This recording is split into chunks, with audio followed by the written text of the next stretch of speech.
Ces dernières années, les autorités locales agricoles et les producteurs de Kindia s'activent pour redonner à leur région son potentiel agricole d'antan. Le directeur préfectoral de l'agriculture souligne qu'il y a des projets qui avancent déjà dans le cadre de la relance des cultures fruitières, surtout l'ananas qui prend une allure exponentielle. À cause des influences extérieures, nous perdons un peu en qualité. Sinon, il y a eu une rupture à un moment donné quand nous allons sur le plan des cultures fruitières. C'est vrai, ça s'est arrêté, mais grâce à l'administration locale agricole à Kindia, il y a eu des initiatives de relance des cultures.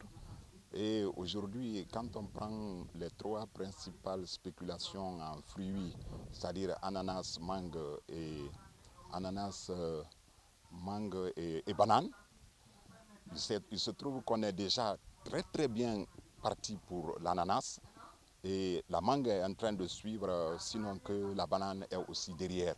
Donc si je prends ces trois fruits, nous continuons à résister et surtout par rapport à la relance de la culture de l'ananas, ça, sur ce plan, comme on le dit ordinairement, la mayonnaise a déjà bien pris.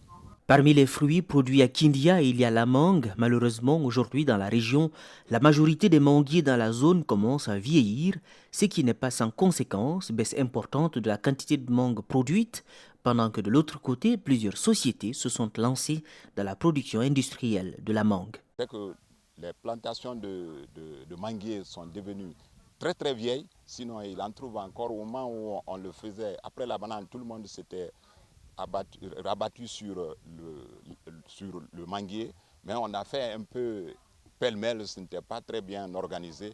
Et aujourd'hui, dans Kindia, quand même, il y a des îlots de plantation. Si je prends la mangue, il y a des plantations industrielles de bananiers. Nous avons des sociétés qui sont venues, qui ont commencé à exporter, mais qui plantent. Je peux citer le cas de la compagnie fruitière de Daboya, qui a plus de 150 hectares aujourd'hui en plantation industrielle de manguiers. Ça, c'est intéressant, ça promet, ça fait que ça peut venir derrière.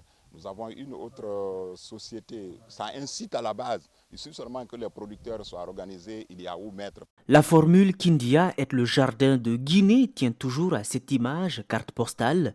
Ces femmes au bord de la route nationale exposent divers produits agricoles, 24 heures sur 24. Les voyageurs qui partent sur Conakry sont les principaux clients, précise Hawa Souma, vendeuse de fruits et légumes. Nous vendons ici de 6 heures à 20 heures. Certaines vendeuses d'entre nous restent ici 24 heures sur 24. Ça dépend du rythme de la vente. Des fois, tu peux venir ici et rentrer bredouille sans aucune vente. Ce sont les gens qui partent sur Conakry qui achètent beaucoup. Les autres, ce n'est pas aussi important que ça. Ensuite, certains clients se comportent mal envers nous. Il arrive même des fois qu'ils nous parlent mal. C'est pas tout le monde qui achète une grande quantité de nos produits. Ainsi, les temps sont devenus durs pour ces vendeuses, les prix des produits ont grimpé de manière vertigineuse. Cela est dû surtout à la cherté des intrants agricoles sur le marché, ce sans parler des conditions pénibles qu'elles vivent à leur lieu d'exposition. Actuellement, tout est devenu cher. Avant, si on prend par exemple ces tomates, on achetait 5 à 2500 francs guinéens et on revendait à 5000 francs guinéens. Ça nous permettait de gagner de quoi nourrir nos enfants. Maintenant, on achète la tomate à 5 pour 10 000 francs guinéens. Le casier nous coûte 400 000. Quand tu demandes aux producteurs de diminuer, ils se plaignent eux aussi de la cherté de l'engrais. Avant, on n'avait pas de problème, mais de nos jours, tout est cher. De l'autre côté, la poussière nous fatigue nerveusement. On est sans cesse enrhumé. À noter que le manque d'équipement reste un problème majeur pour l'épanouissement des producteurs dans la zone agricole de Kindia. À cela s'ajoutent bien sûr les difficultés de conservation à cause de l'absence notoire d'infrastructures adéquates.